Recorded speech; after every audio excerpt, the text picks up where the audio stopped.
Hello, good morning বন্ধুরা, সকলে কেমন আছো? তো অনেক দিন পর আবার ভিডিও বানাচ্ছি। তো সকালে স্নান টান বাড়ির বাসি কাজবাজ সেরে স্নান করে নিলাম, করে ঠাকুরকে দিয়ে নিলাম। এবার নিজে একটু রেডি হয়ে নিচ্ছি।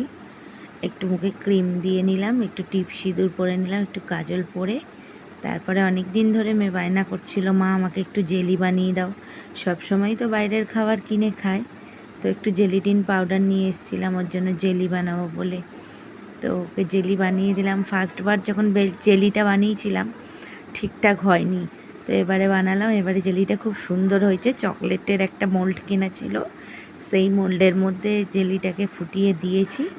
দারুণ সুন্দর হয়েছে, ও খুব খুশি হয়েছে।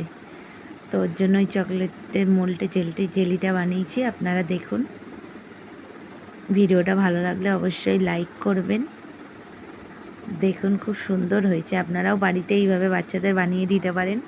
জেলিটিন পাউডার কিনে নিয়ে এসে ওর মধ্যে আরও একটা ছোটো প্যাকেট থাকে, দুটো একসাথে মিক্স করে ফোটালাম, একটু চিনি দিলাম,